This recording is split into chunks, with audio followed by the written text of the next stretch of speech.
Zulfikar Alimuddin, dan bersama saya ada Pak Ubaidillah dan Miss Heni Kristinawati. Miss Heni adalah guru SMP hari ini, namun pernah menjadi guru SD. Karena hari ini kita akan membahas mapel untuk pelajaran tingkat SD. Baik, Bapak Ibu semua, sebelum Anda ketahui bahwa sesi ini ada terbagi antara 6 sampai 8 video, masing-masing 15 menit, dan inilah sesi yang pertama, video pertama. Saya mau tanya dulu, halo Bu Heni. Halo Bapak. Kita mau bawakan tema apa kali ini? Untuk sekarang kita akan membawakan tema untuk tematik kelas 3 mengenai Kelas 3 pecahan. Tentang pecahan, ya. Baik, tentang pecahan. Baik. Nah, pemirsa, kita akan membahas dalam waktu lebih kurang 12 menit sampai 15 menit. Kita akan brainstorming dulu, ya, brainstorming dulu tentang materi ini. Nanti di video kedua kita akan membahas tentang capaian pembelajaran, ya, berdasarkan brainstorming yang pertama ini. Baik, Miss Heni, ketika mengajarkan tentang pecahan, apa sebetulnya yang ingin Anda ajarkan pada siswa Anda? Ya, tentunya kalau kita belajar pecahan untuk anak SD itu harus menggunakan bahasa yang lebih sederhana. Karena langsung atau tidak langsung sebenarnya mengajarkan pecahan ini itu juga terkait dengan kehidupan sehari-hari, Mister. Nah, contohnya nanti contohnya misal si anak disuruh ibunya untuk menaburkan garam di masakan. Misal, Caca tolong ibu taburkan garam setengah sendok. Nah, anak kan setengah sendok itu seperti apa? Nah, itu mungkin beberapa belum kenal. Nah, saya ingin anak-anak didik saya dari hal sepele seperti itu mengetahui bagaimana bentuk pecahan di dalam keseharian, tapi nanti kita aplikasikan juga dalam materi pembelajaran di sekolah. Baik. Kalau dalam gambaran Miss Heni, katakan tadi kan hal yang paling sederhana, setengah sendok garam. Ya, dan bahasanya sangat biasa sekali, bahasa anak-anak, bahasa keseharian. Kalau dalam pengajaran selama 2 JP, kira-kira bentuk yang paling kompleks dari pecahan itu seperti apa yang ingin dicapai? Ya, saya ingin mengajarkan dari dasar dulu bahwa nantinya kita akan konsep pecahan itu merupakan bagian dari keseluruhan dari suatu bentuk, suatu benda atau suatu bentuk. Oke, jadi puncak konsep yang mau disampaikan kepada anak-anak bahwa pecahan itu adalah bagian dari sebuah keseluruhan, sebuah bentuk gitu. Nah, apa kira-kira pendekatan yang akan dipakai? Kalau tadi kan setengah sendok bentuknya pecahan. Kalau supaya anak-anak itu ngerti bahwa pecahan itu adalah bagian dari sebuah keseluruhan, itu seperti apa kira-kira bahasanya? Ya, nanti saya akan menganalogikan dengan lebih sederhananya, lebih mudah, itu seperti kue atau pizza nanti, Pak. Supaya anak lebih jelas, saya sudah tahu nih pizza, sudah pernah makan. Nanti dipotong bagaimana, itu jadinya hasilnya berapa, seperti itu, Pak. Baik, baik.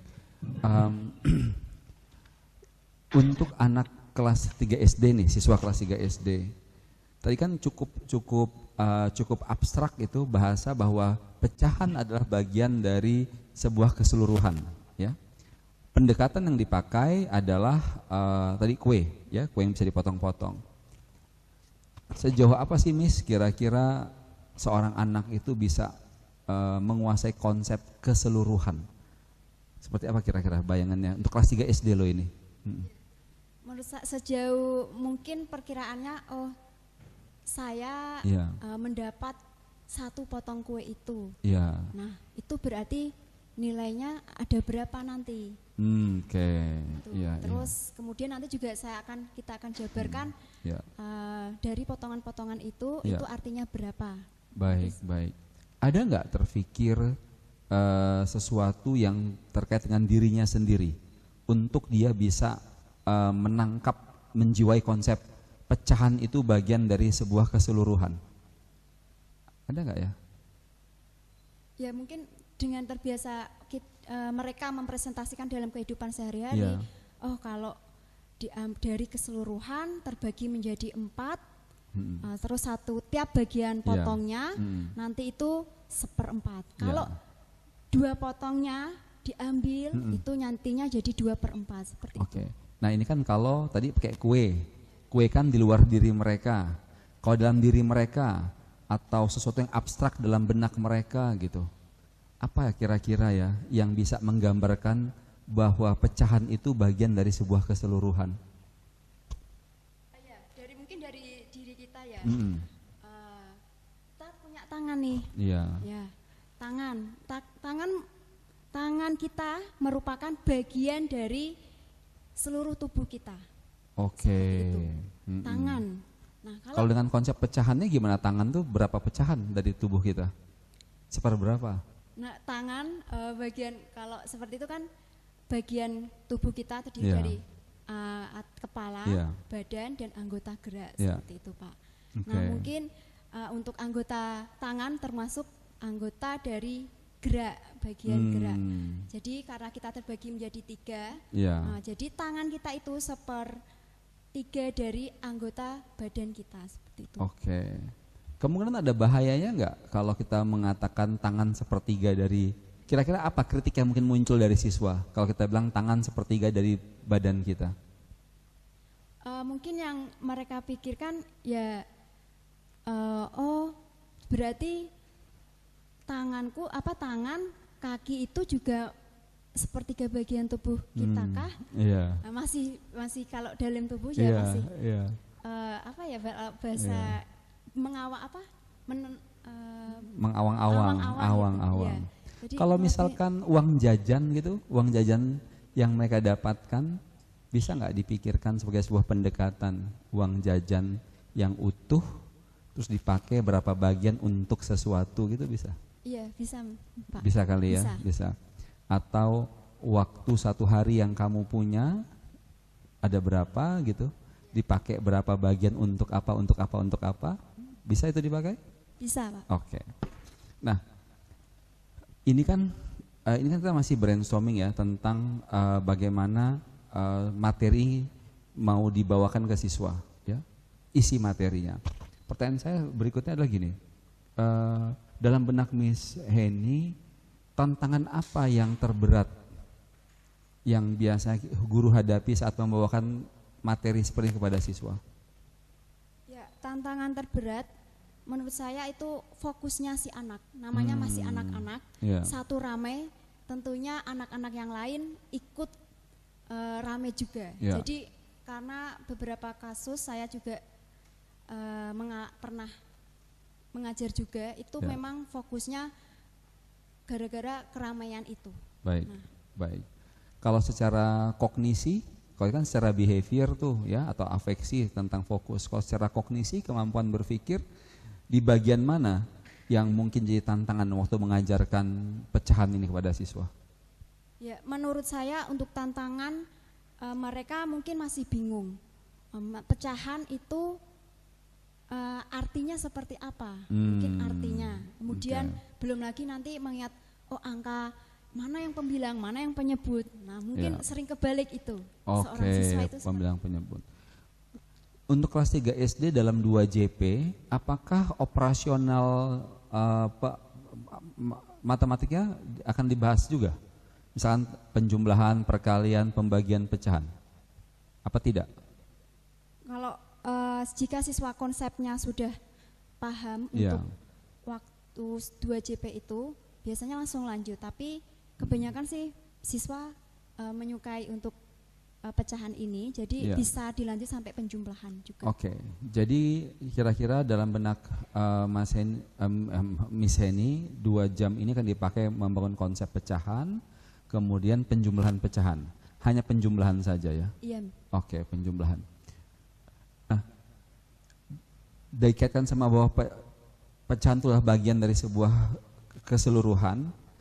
Pendekatan apa yang dipakai waktu mengajarkan? Maksudnya gini, bisa nggak waktu mengajarkan penjumlahan pecahan itu sebagai bagian dari upaya untuk membawakan konsep keseluruhan?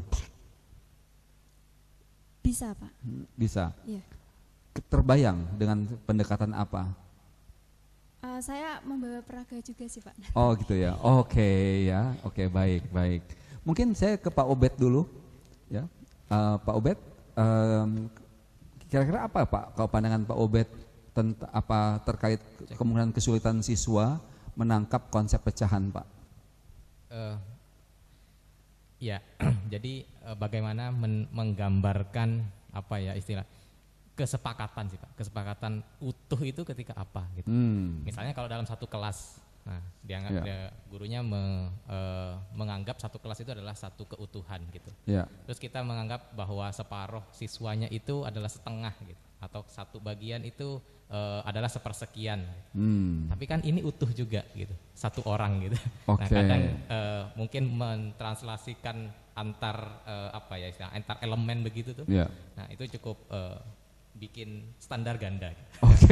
Bisa. Mungkin itu tantangannya. Kalau misalkan kita ambil gelas ya yang kosong gitu, kita isi air, lantas apakah mau dikasih tanda bahwa kita sudah mengisi setengah dari gelas gitu ya, setengah dari gelas. Lantas kita bilang supaya penuh atau utuh isi gelasnya, kita perlu isi berapa lagi tuh? Kalau pendekan tuh bisa diterima nggak sama siswa? Dengan catatan mereka kenal dulu istilah setengah mungkin ya. Setengah. Dengan praktek. Oh, dengan praktek.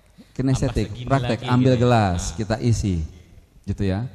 Ini kalau kita isi gelasnya setengah, kita perlu isi berapa lagi untuk biar penuh? Jadi kan gurunya menyatakan ini udah terisi setengah. Berarti nambah segini lagi dong gitu. Itu setengah gitu. Jadi mengenali istilah setengahnya. Mengenali istilah setengah. Disampaikan guru. Terus nanti kita bahas di bagian video berikutnya karena ada alat peraga juga untuk memperkuat maksud dari utuh keseluruhan itu. Jadi kalau sepertiga berarti komplementernya melengkapinya adalah 2/3, 1/4, 3/4 gitu.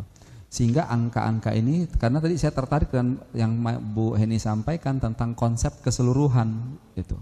Jadi bukan sekedar menjumlahkan 1/2/2 tambah 1/3 jadi berapa gitu. Tapi siswa jadi punya kemampuan membayangkan bahwa kalaupun saya tambahkan ini sudah utuh atau belum sih gitu. Dan utuh itu kemudian menjadi bentuknya 1/1, di mana itu bisa di 3/3, 4/4, 8. Nah, ya pembilang dan penyebut tadi ya. Tinggal menyamakan ini konsep utuh ini biar sama. Konsep utuh itu biar sama, ya. Baik.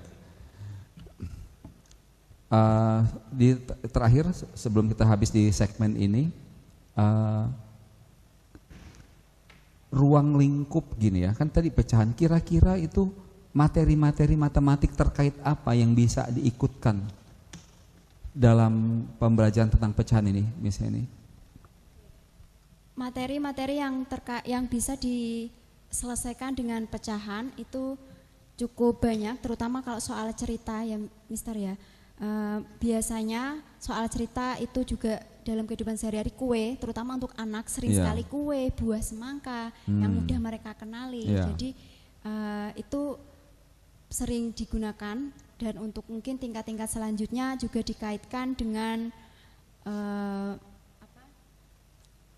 dengan pecahan